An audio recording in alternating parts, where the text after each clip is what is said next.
Hello everyone, welcome back to my channel Unstoppable Easy Solution. आज हम आपके पास इकाई अंक का पार्ट 2 लेकर आपके साथ जुड़े हैं। तो इसी में हमने इकाई अंक को स्टार्ट किया था पिछली वीडियो में, जिसमें हमने कुछ नंबर्स के इकाई अंक के बारे में पढ़ा था 0, 1, 5 और 6।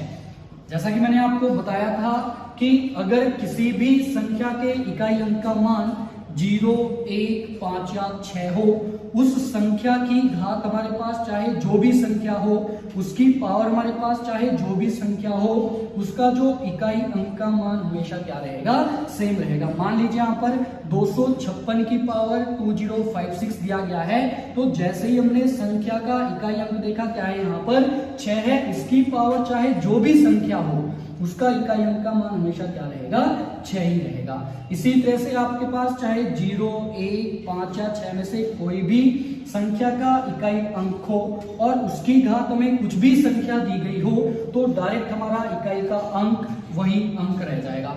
इसी में हमने 2 नंबर्स के बारे में और पढ़ा था। 2 नंबर्स हमारे पास थे 4 और 9। 4 के बारे में हमने पढ़ा था कि अगर किसी संख्या का जो इकाई का अंक हमारे पास है वो 4 हो, अगर उसकी पावर हमारे पास सम संख्या हो, अगर 4 की पावर हमारे पास यहाँ पर सम संख्या में हो, तो जो इकाई अंक का मान हमेशा रहेगा वो क्या रहेगा, 6 रहेगा। और अगर 4 की पावर हमारे पास विषम संख्या हो, 4 की पावर हमारे पास विषम संख्या हो, तो जो इकाई अंक का मान है वो हमेशा क्या रहेगा, 4 ही रहेगा। उसी तरह से हमने 9 के बारे में भी पढ़ा था कि अगर किसी संख्या जो दी गई संख्या है उसका इकाई अंक का मान हमारे पास कितना हो, 9 हो, और उसकी पावर अगर हमारे पास सम संख्या में हो, तो जो उसका हमारे पास इकाई अंक रहेगा वो 1 रहेगा। और अगर उसकी पावर हमारे पास विषम संख्या में हो, तो जो उसका हमारा इकाई अंक रहेगा वो कितना रहेगा, 9 ही रहेगा। ये चीजें हमने पिछली वीडियो में डिस्कस की थी। आज हमारे पास जो इनके अलावा हमारे पास 4 और डिजिट बचे हैं, 2, 3, 7 और 8, इनके बारे में आगे पढ़ेंगे। तो देखिए, जो 2, 3, 7 और 8 है, आप सभी को पता है कि अगर हमारे पास मान लीजिए 278 की पावर 9075 दे दिया जाए और आपको सिंपल बोल दिया जाए कि इकाई का अंक ज्ञात कीजिए, तो सिंपल हमें करना क्या है कि जो आपके पास पावर दी गई है उसे किससे डिवाइड करेंगे, 4 से डिवाइड करेंगे। आप लोगों को पता भी होगा, लेकिन 4 से ही क्यों डिवाइड करना है, इस चीज को हम थोड़ा सा यहाँ पर देखेंगे। देखिए, 2 की पावर 1 हमारे पास 2, 2 की पावर 2 हमारे पास 4, 2 की पावर 3 हमारे पास 8 और 2 की पावर 4 हमारे पास 16। उसी तरह से 2 की पावर 5 हमारे पास 32, 2 की पावर 6 हमारे पास हो जाएगा 64, 2 की पावर 7 हमारे पास हो जाएगा 128 और 2 की पावर 8 हमारे पास हो जाएगा 1256। अब इसी चीज को यहाँ पर देखिए, प्रत्येक 4 अंकों के बाद, प्रत्येक 4 पावर के बाद जो दोबारा से हमारे जो नंबर्स है वो सेम रिपीट हो रहे हैं, यानी जो इकाई का अंक है वो हमारा सेम रिपीट होता है। प्रत्येक 4 पावर्स के बाद जो हमारे पास इकाई का अंक है वो हमेशा क्या रहता है, सेम रहता है। इसीलिए जो पावर दी जाती है उसे किससे डिवाइड किया जाता है, 4 से डिवाइड किया जाता है। अब हम 4 से किस तरह से डिवाइड करेंगे, देखिए, अगर इतने बड़े नंबर को डिवाइड करना है तो थोड़ा सा ज्यादा टाइम लगेगा।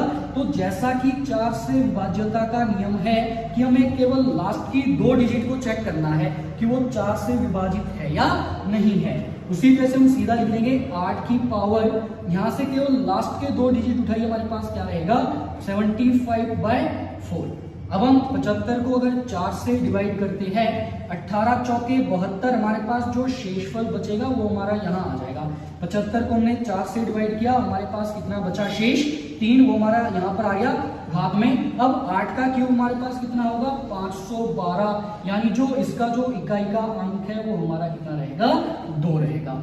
इसी तरह से चाहे आपको 2, 3, 7 या 8, इनके अलावा जो बाकी के हमारे पास अंक भी है, 0, 1, 5, 6, 4, 9, 2, 3, 7, 8, किसी भी संख्या की अगर आपके पास घात दे दी जाए तो आप उसकी पावर को डायरेक्टली 4 से डिवाइड कर सकते हैं। जो हमारे पास शेष आएगा उसे हम डायरेक्ट उसकी घात में लिख देंगे, वहीं से हमारा आंसर हो जाएगा। जैसे कि 1973 की पावर 208976, ये हमारे पास आ जाए 763। अब यहां पर सिंपल देखिए, फिर से कि हमारा जो इकाई का अंक है दी गई संख्या का वो क्या है 3 है। इसकी घात देखिए हमारे पास कितनी दी गई है, ये इतनी लंबी संख्या को अगर 4 से डिवाइड करने जाएंगे तो हमारा टोटली टाइम वेस्टेज हो जाएगा।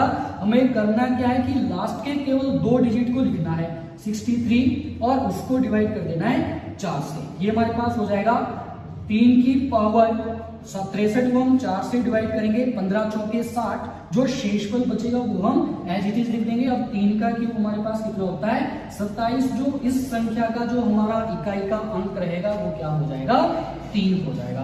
तो इसी में हम थोड़े से और एग्जांपल लेके चलेंगे, जैसे कि आपको सिंपल बोल दिया जाए कि 9278 की पावर 105696।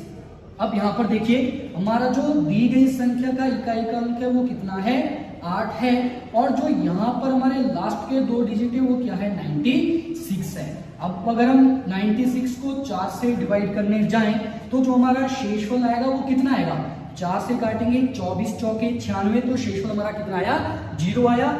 लेकिन अगर 0 शेषफल आएगा, अगर 0 शेषफल हो तो घात हमेशा 4 रहेगी। तो जो दी गई संख्या की जो घात है वो हमेशा क्या रहेगी 4 रहेगी। अगर कभी भी आप इकाई अंक निकालने के लिए पावर को 4 से डिवाइड करें और आपके पास शेषफल 0 बचे तो पावर जो है वो हमेशा क्या रहेगी 4 रहेगी। तो हम सीधा 8 की पावर क्या लिख देंगे 4 लिख देंगे। अब सिंपल इसको सॉल्व करते हैं, 8 गुना 8 गुना 8 गुना 8 हमारे पास हो जाएगा 64 गुना 8 फिर से हो जाएगा 64। हम केवल इकाई के अंक गुणा करेंगे, 4 चौके 16, तो जो इसका जो इकाई अंक का मान है वो हमारा कितना हो जाएगा 6 हो जाएगा। यही हमारा आंसर रहेगा। ये हमारे पास अंक थे जिनके हमने घात के बारे में पढ़ा कि अगर आपके पास कोई घात दे दी जाए तो आप उसका इकाई का अंक कैसे निकालेंगे। इसी में 1-2 क्वेश्चंस और हम देखते हैं। जैसे में क्वेश्चन आ जाए 2595 की पावर 6096 इंटू 2173 की पावर 3074 इंटू 2196 की पावर 605978। अब इसको आपने विद इन सेकेंड्स निकालना है, तो हम कैसे निकालेंगे देखिए। अगर दी गई संख्या का इकाई अंक क्या हो 5 हो, उसकी घात चाहे जो भी संख्या हो, हमारा इकाई अंक का मान हमेशा क्या रहेगा वही संख्या रहेगी। अब आगे, अब 3 की पावर हमारे पास दी गई है यहाँ पर 74, इसको हम सॉल्व करेंगे। 3 की पावर 74, 4 से अगर हम इसको डिवाइड करने जाएं तो इसको हम काटेंगे, ये हो जाएगा हमारे पास 4 कम 4, 3 34, 8 चौके 32। कितना शेष बचा 2, तो हम यहाँ पे लिख देंगे 3 की पावर 2 गुणा। अब आगे देखिए यहाँ पर 6 की पावर चाहे जो भी संख्या होगी तो हमारा इकाई अंक डायरेक्ट क्या हो जाएगा 6 हो जाएगा।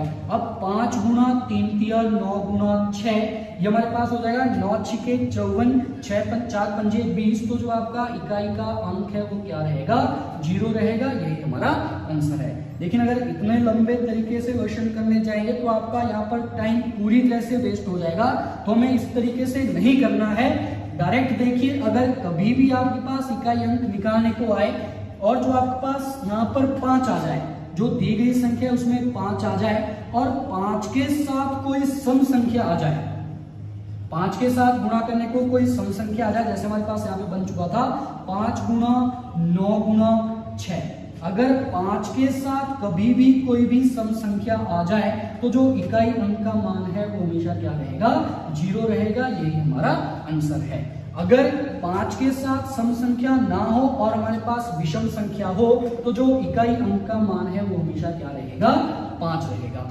इस तरह से आप लोग बहुत सारे एग्जांपल्स कर सकते हैं। जब हम लोग दोबारा से नंबर सिस्टम के इसी टॉपिक को दोबारा से करने जाएंगे तो इसमें थोड़ा सा और डीप आपको बता दिया जाएगा। लेकिन एक बात का विशेष ध्यान रखना है कि अगर आपसे सिंपल पूछ लिया जाए कि 254 की पावर 0, अब आपका इकाई का अंक क्या रहेगा, तो 254 की पावर अगर आपके पास 0 दी गई है तो आपका इकाई का अंक क्या रहेगा। इस क्वेश्चन का आंसर आप लोग मुझे कमेंट बॉक्स में जरूर देंगे।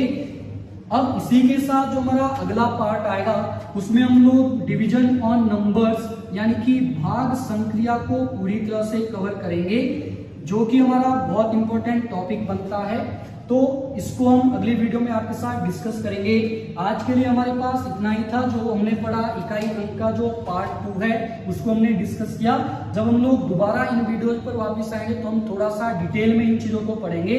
अभी हमारे पास इसमें फैक्टोरियल भी बचा है कि अगर आपके पास 25 फैक्टोरियल की पावर 259 फैक्टोरियल दे दिया जाए तो इकाई का अंक ज्ञात कीजिए। अगर आप में से किसी को पता हो तो आप इसका आंसर कमेंट बॉक्स में जरूर दीजिए।